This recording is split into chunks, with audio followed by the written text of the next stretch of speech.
Hello, ADD family, ADDians. Welcome to my channel. Thanks for coming. Thanks for viewing. So, where I left off last time, I was discussing when I attempted suicide and was put away in a place for it. So, I was doing that video off my tablet. My tablet's overloaded, so it cut off. I wasn't planning on shutting it and stopping the video like that. It just happened that way. So, where we left off, I was in my high school, and my parents show up. They got my clothes, change of clothes, right?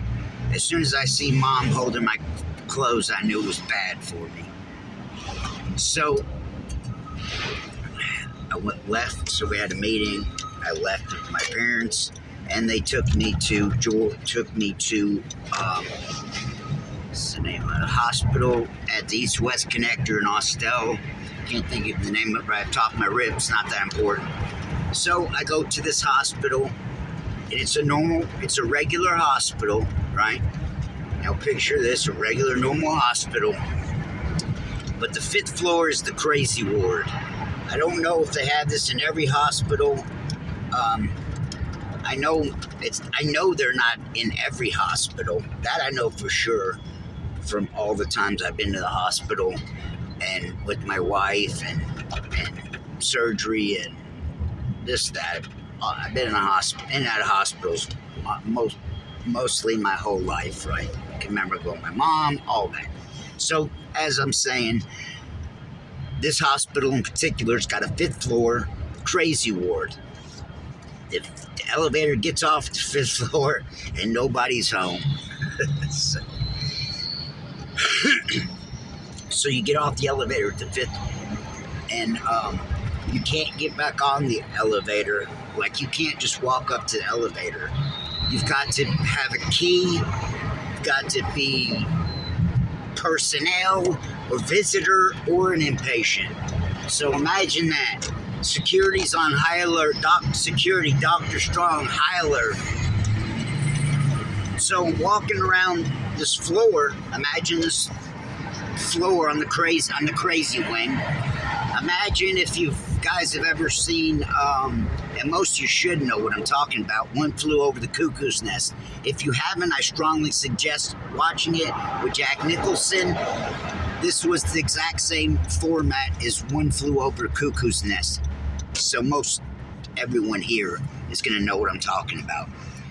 Just like that. People, hospital setting, but everybody's walking around in a gown, in pajamas, got slippers on. Everyone looks like they're ready for bed, just woke up from bed, just about to go back to bed. I was the only person in the whole entire establishment that didn't look like I would go into bed. Or, so I'm saying, like, these people dress like this 24/7. So I would say a good majority of these people were conked out on meds, and it was spooky for a 15-year-old.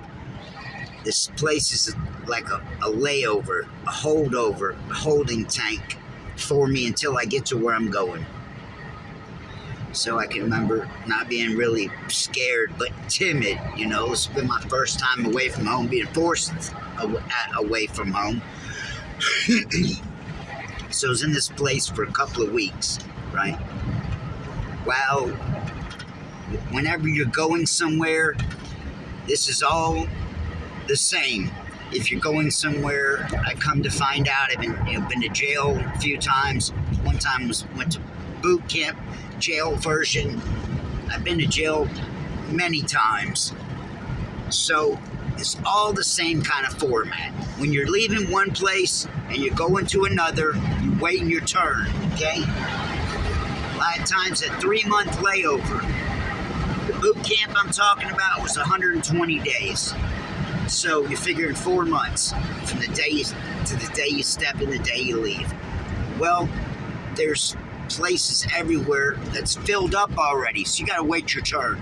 So in retrospect, I'm waiting on my turn. They're just holding me until the rehab opens up for me. So I'm in this place, and I don't know how long I'm gonna be there. It's nothing but adults, crazy kooks walking around, bumping into walls.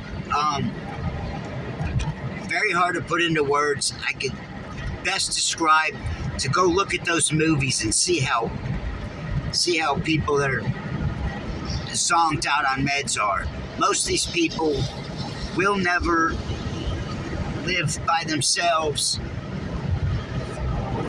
Never now. Will never be the only person to be head of their household, to pay the bills, to make sure the light stays on, all that. None of these people in any of these places were capable of that. So we're talking about people that are, half a brain cell short of retarded. Okay, a lot of people with half retarded, and the rest of them are alcoholics, people codependent, drug addicts, people suicidal, depressed, people homicidal, people want to hurt themselves, people that want to hurt other people. Is all in there. And so even there's no saying a person could be like this, because a person could be like this, and this. See those people that look like they would drool on themselves, and at the same time, half out of it, sedated all day long, be the same type of people that all of a sudden just get this crazy look on their face, and will cut themselves, will hurt themselves, bite themselves, pinch and bite the person next to them. I've seen a lot of that kind of shit all through mental institutions. I didn't see it as much in jail, but every mental institution, you got people all kind of different, chemical makeups, and all the people in these places all have disabilities, okay? So picture that. Every kind of different disability. I see some people twitch, have bad nervous conditions, and being around these kind of people all day will make you a nervous wreck. Okay, imagine being in a room full of people like that, like literal tweakers. People do this kind of shit. Nervous outbursts. I've watched people making nervous outbursts the whole time in there. That's the part that was very unsettling to me, that I never got used to. Grown adults, people way older and bigger than me, and they've got these mental conditions where you don't know what to expect. You got to keep an eye on them. You can't give them an inch to breathe. All these kind of people, they all have a lot of the same kind of chemical makeup characteristics. They're 9/10 of them, all very selfish, narcissists, and I can say it. I was a narcissist myself, selfish. But these people are selfish and narcissistic on a level that you don't see in the everyday world, okay? These people will steal from you, lie right to your face while they're stealing from you. Take something right in front of you of yours, and nuh-uh. Dude, I just saw you take it. Nuh-uh. I know a lot of people like that. I know people still like that. I know a couple people that, I know 2 girls that have, whatever disabilities. My landlord's daughter, they come over often, and she's like that, So, she comes over, we have to keep an eye on everything. Kleptos. These type of people steal right in front of your face and swear up and down, and you couldn't make them believe any different. And there's a lot of people like that in these places. Will not take no responsibility. They're kind of, the part of their brains don't work like normal people's. They don't have empathy. They sit there and lie to you and steal from you right in front of your face and not give 2 F's. See what I'm saying? You could sit there and bleed to death, and some of these people sit there and watch you and smile and laugh. I met a lot of weird head cases in these places. I was in a few of them. like I said, all the older adults, they all had, spooky characteristics. Like I said, you would pinch each other and, talking, get mad all of a sudden, crazy, and pinch the person and try to bite the person next to them, try to take whatever's in their hands and make them bleed. Crazy as F. So I watched this for 2 weeks. So by the time I got out of there, I was a nervous wreck. I really was, like people around me, imagine people being around you like that 24/7. One time, there was even someone in my room with me. It was, I would say horrifying. Horrifying doesn't even explain it. It's not even the right category. More like demonic.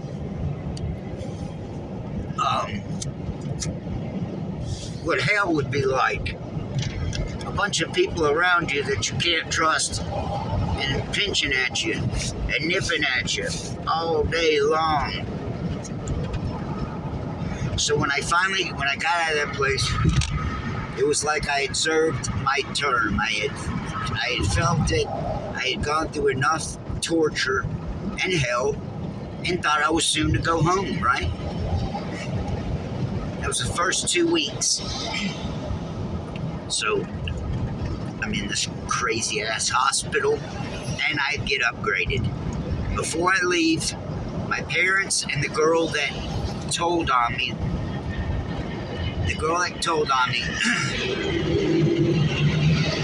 was this girl in my neighborhood I grew up with, had a crush on me. She was a little younger than me, and we eventually hooked up later on in life for a minute. But anyways, so she had feelings for me. I told her that I tried to kill myself. She's the one told. And she came with my parents up there. And she couldn't keep a straight face. The whole time she was there, she was crying. She couldn't keep her composure together. She was making me uncomfortable for her and for me. So, I don't recall. I can't be truthful and honest. I don't remember if I cried then or not. I really can't remember. But I remember her crying. There were times that I did cry, but I'm not sure if I cried in front of her or not. And there again, her coming to see me in this place was another one of these hit me out of left fields, right? So my parents bring her to see me, thinking it would help or whatever. It didn't help after watching her cry like she had lost a loved one. So that was my last memory before leaving this place. That was right before I left. They'd gone through all the psyche vows and this and that, and they made it where I could have a visit. When I first got there, nobody could see me. As soon as I got there, I was on suicide watch. They took all my clothes. I walked around with it like you wear it in a hospital gown, right? Underwear and like a gown. And I think they took my shoestrings. Remember not having shoestrings and clod hopping around this place. Imagine that.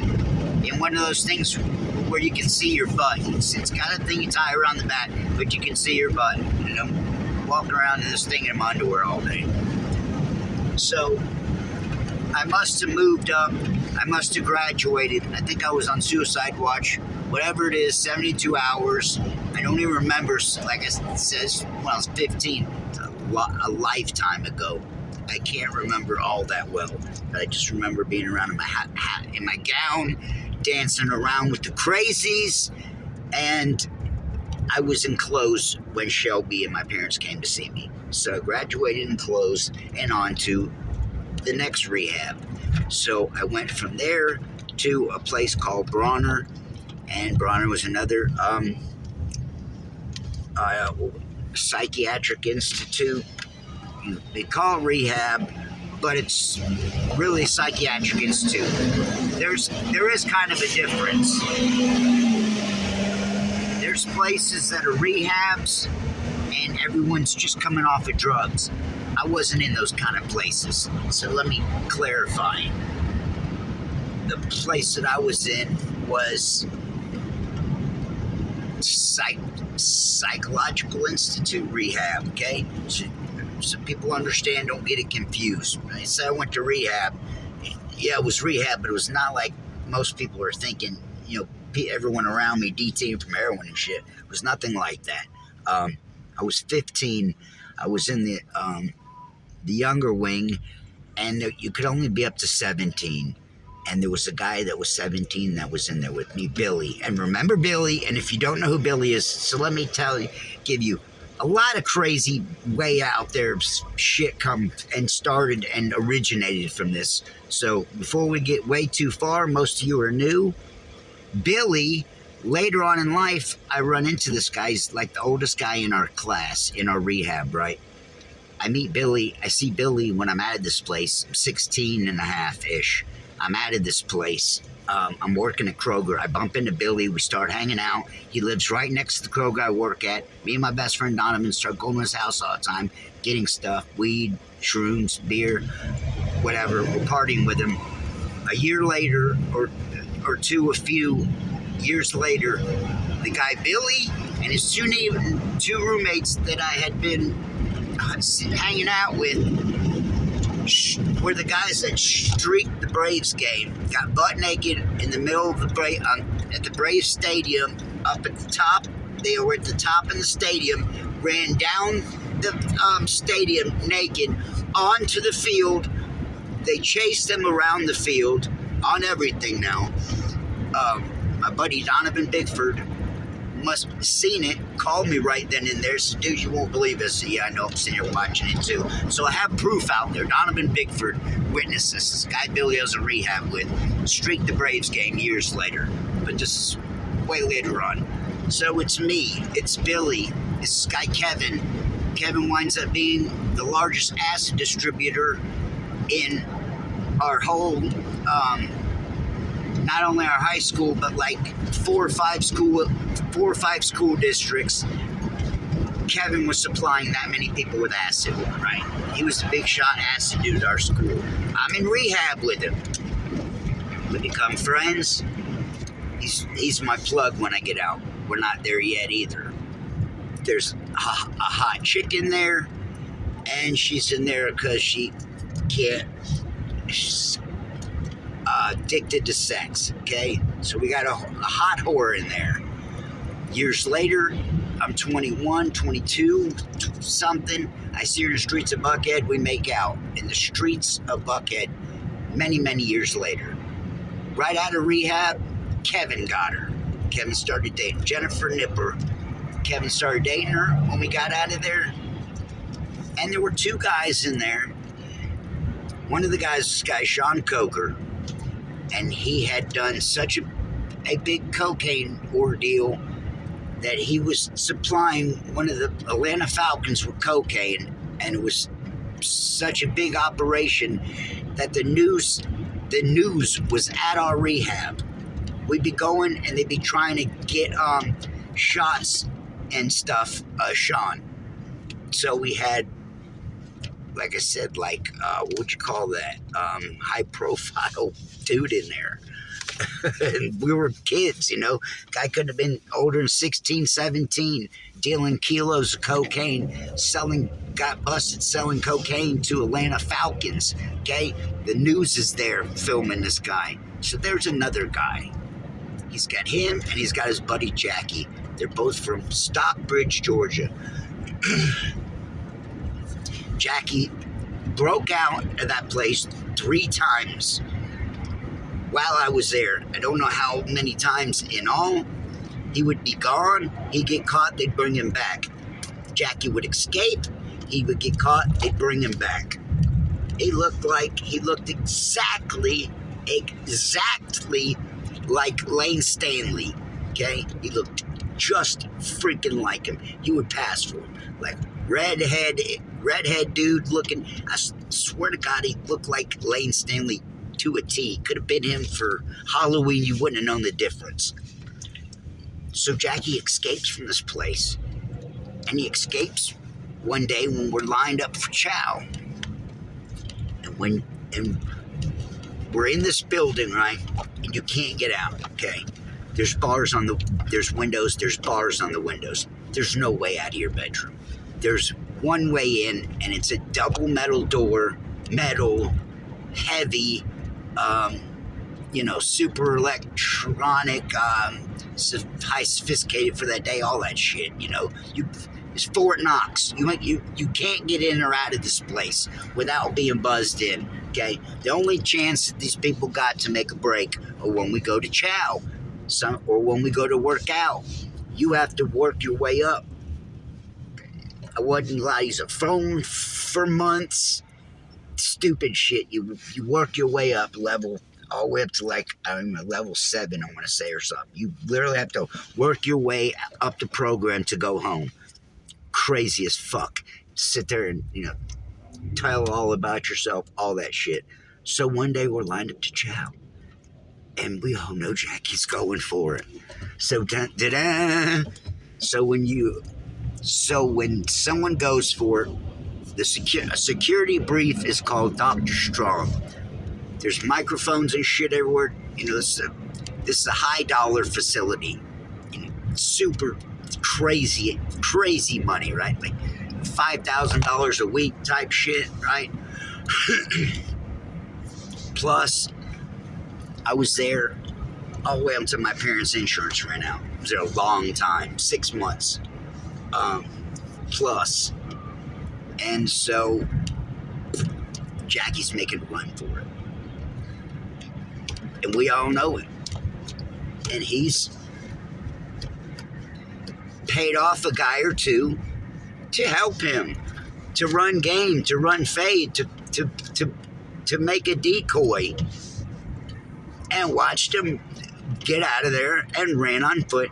And Dr. Strong and chased his ass and couldn't get him. The Dr. Strong was this big ass black dude, right? Built like a brick shit house. 6 foot tall, 350, no fat at all. Looked like he probably a linebacker, college linebacker, one of those type guys, paid for the job for being, could manhandle anybody with no problem. So he's the guy. Dr. Strong. He's Dr. Strong. So they call Dr. Strong all over the mics. And here comes this black linebacker. And he takes us to chow. He takes us back and forth to chow. And Jackie's about to make a break for it. Dun, dun, dun! And stay tuned to find out what happens. We'll go.